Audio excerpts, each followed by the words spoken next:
Operation Sindoor తర్వాత పాకిస్తాన్ భగభగా మండిపోతోందా?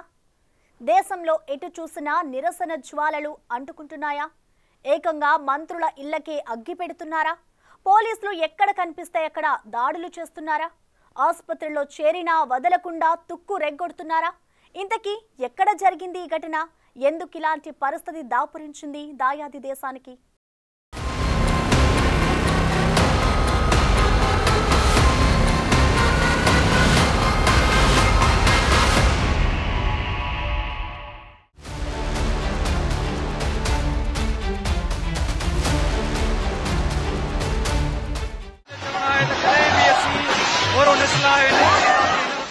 ఇదిగో ఈ వీడియో చూస్తున్నారా?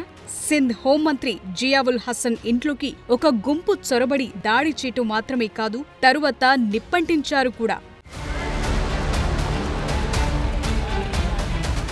కారణం పెహల్గాం ఉగ్రదాడి తరువాత సింధు జలాలపై భారత్ తీసుకున్న కఠిన నిర్ణయం. దీంతో పాకిస్తాన్ సింధ్లో నిరసనలు మిన్నంటాయి. నీళ్లు లేకపోవడంతో పాక్ ప్రజలు తిరగబడ్డారు. హోంమంత్రి జియావుల్ హసన్ ఇంటిని తగలబెట్టారు. ప్రస్తుతం పాక్ ప్రభుత్వం ఎంత బలహీనంగా ఉందో చెప్పే ఘటనలో ఇది ఒకటి. నీటి కటకట కొద్దీ నిరసనకారులు హోంమంత్రిపై ఆగ్రహం వ్యక్తం చేస్తూ AK-47తో గాల్లోకి కాల్పులు జరుపుతున్న వీడియోలు సోషల్ మీడియాలో హల్చల్ చేస్తున్నాయి.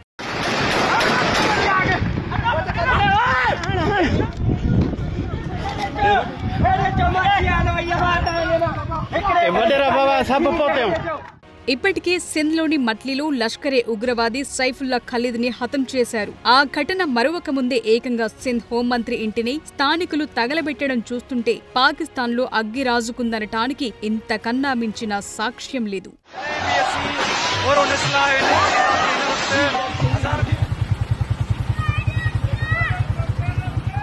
మరో భయంకరమైన నిజమేంటంటే పోలీసులు ఎక్కడ కనిపిస్తే అక్కడ తరిమి కొడుతున్నారు ప్రజలు. దీని ఉద్దేశమేంటంటే నేరుగా ప్రభుత్వాన్ని ఏమీ అనలేక ప్రభుత్వ ప్రతినిధులుగా పోలీసులను భావించి పాకిస్తానీయులు ఈ విధంగా రియాక్ట్ అవుతున్నట్టు తెలుస్తోంది.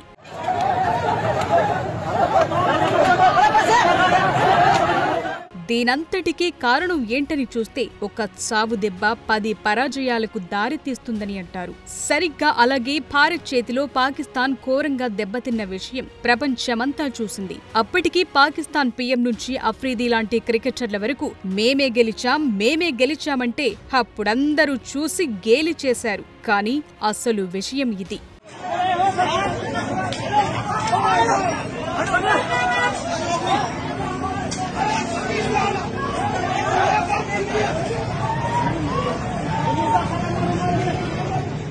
పాకిస్తాన్ భారత్ చేతిలో ఘోరంగా ఓడిపోతే ప్రజల్లోనూ ఒక రకమైన తిరుగుబాటొస్తుంది.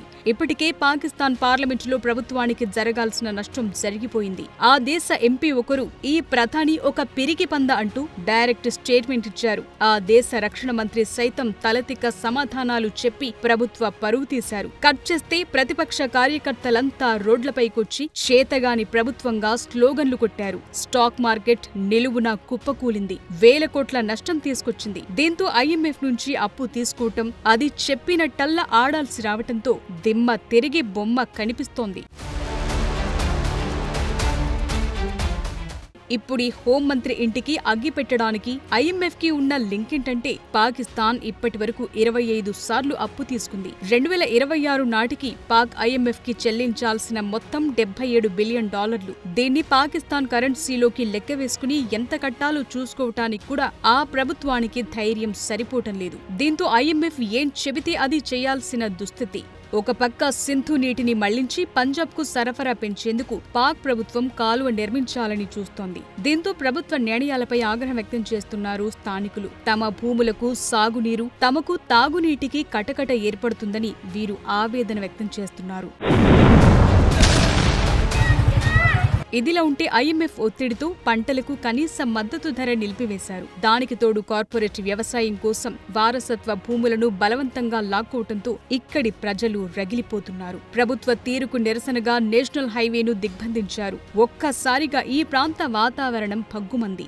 ఎప్పుడైతే పోలీసులు ఎంట్రీ ఇచ్చారో ఆందోళన మరింత తీవ్రతరమైంది. ఈ హింసాత్మక ఘటనలో 2 పౌరులు మరణించారు. పోలీసులు కనిపిస్తే చాలు దాడులు చేస్తున్నారు.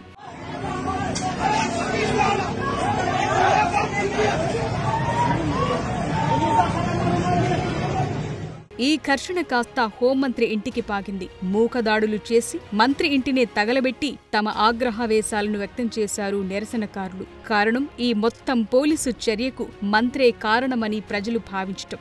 అంతేకాదు హోంమంత్రి సింధ్ విధ్వంసానికి దారితీసే విధానాలకు మద్దతిస్తున్నారన్న కసి, క్రోధంతో ఆయనింటిని తగులబెట్టేశారు. తమకు అడ్డొస్తున్న పోలీసులు ఆస్పత్రుల్లో చేరినా వదలకుండా దాడులకు తెగబడుతున్నారు పోలీసులు.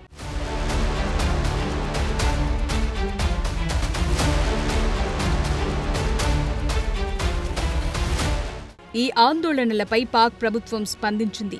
సింధ్లో భద్రతను పెంచే దిశగా పారామిలిటరీ దళాలను మోహరించింది. దాడుల్లో పాల్గొన్న వారిపై కఠిన చర్యలు తీసుకుంటామని ప్రకటించింది. కానీ ఈ ప్రకటనలేవీ పనిచేస్తున్నట్టు కనిపించటం లేదు. ఎక్కడ పోలీసులు కనిపిస్తే అక్కడ తుక్కు కింద కొడుతున్నారు. ఇక పారామిలిటరీ దళాలకు సైతం ఇదే మర్యాద చేయాలని గట్టిగా ఫిక్స్ అయ్యారు.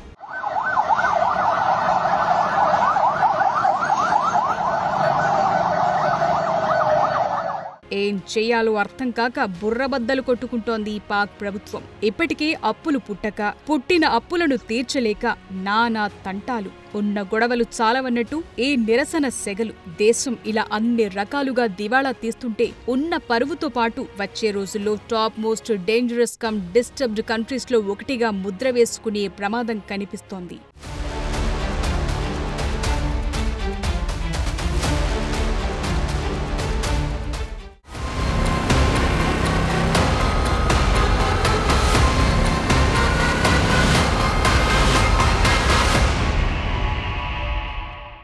దేశం క్లిష్ట పరిస్థితుల్లో ఉందన్న సినిమా డైలాగ్కి అక్షరాల సరిపోయే దేశం ఈ భూ ప్రపంచం మీద ఏదైనా ఉందంటే అది పాకిస్తాన్ అని టక్కున చెప్పొచ్చు.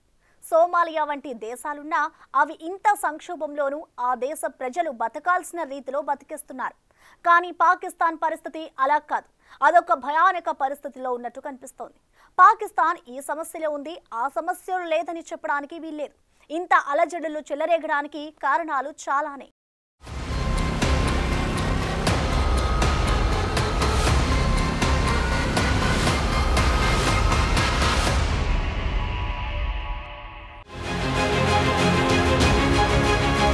ఏప్రిల్ 28న అంటే పెహల్గాం దాడి జరిగిన 6 రోజుల తర్వాత Pak army chief general Asim Munir Pak ప్రధాని షెహబాజ్ షరీఫ్ తో కలిసి అమెరికాకు చెందిన ఒక crypto fund world Liberty financial తో ఒక ఒప్పందం కుదుర్చుకున్నట్టు అంతర్జాతీయ కథనాలు వెలువడ్డాయి. ఈ ఒప్పందం ప్రకారం పాకిస్తాన్ ఆస్తులను టోకనైజ్ చేసి క్రిప్టో ప్లాట్ఫామ్ పై అమ్మకానికుంచారు. ఒక రకంగా చెప్పాలంటే ఒక దేశం మొత్తాన్ని రియల్ ఎస్టేట్ వెంచర్ లో పెట్టినట్టన్నమాట. ఈ సంస్థకు అమెరికా అధ్యక్షుడు డొనాల్డ్ ట్రంప్ కుటుంబాలకు సంబంధాలున్నట్టు ఆరోపణలున్నాయి. దీంతో ఒక్కసారిగా చైనా, భారత్లో ఆందోళన వ్యక్తమైంది.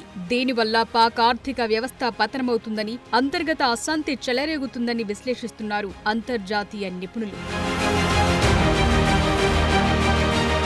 ఇక బలూచిస్తాన్ సంగతి సరే. ఇక్కడైతే పాకిస్తాన్ కి సంబంధించిన ఏ ఒక్క ఆనవాళ్లు మిగలకుండా ధ్వంసరచన సాగిస్తోంది Balochistan liberation army. Balochistan is not Pakistan అంటూ వీరు పాకిస్తాన్ సైనికులను తరిమి కొడుతున్నారు. వారి కార్యాలయాలను తమ కంట్రోల్లోకి తీసుకుని ఖాళీ చేయిస్తున్నారు. ఇప్పటికే బలూచిస్తాన్ స్వతంత్ర దేశంగా ప్రకటించుకుని భారత్ తో సహా వివిధ దేశాలు తమ దేశంలో ఎంబసీలను ఏర్పాటు చేసుకోవాలని పిలుపునిచ్చింది. దీంతో పాటు ఐక్యరాజ్య సమితికి కూడా తమను స్వతంత్ర దేశంగా ప్రకటించాలని విన్నవించుకుంది.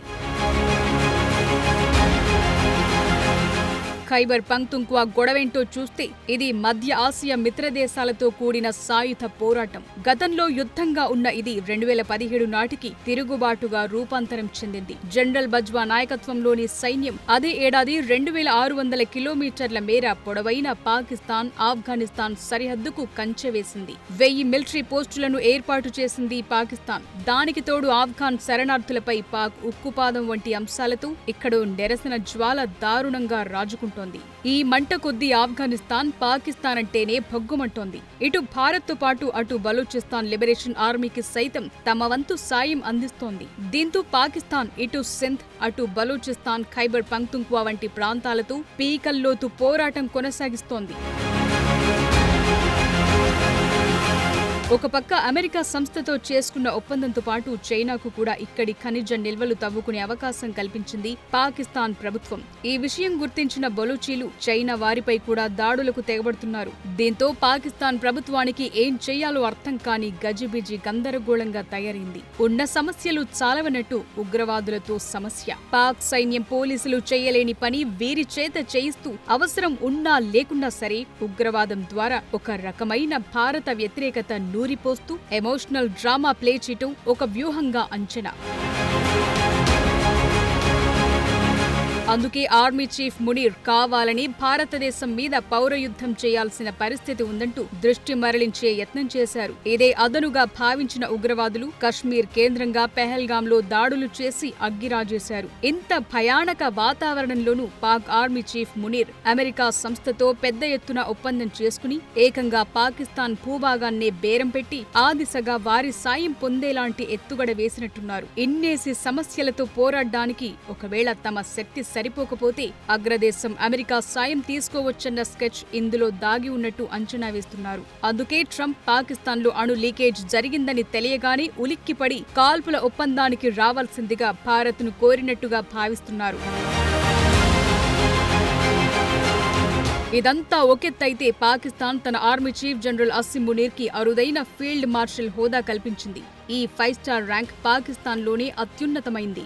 గతంలో ఇది ఒక్కసారి మాత్రమే లభించింది. దీన్ని బట్టి చూస్తుంటే ఒక ఓడిన సైన్యాధ్యక్షుడికి ఇలాంటి ర్యాంక్ ఇవ్వటమేంటన్నది ఒక ప్రశ్న కాగా, అసలు పాకిస్తాన్ ప్రధాని కన్నా యాక్టివ్ పార్ట్ తీసుకుని ముందుండే నడిపిస్తోంది మునీరేనని తెలుస్తోంది.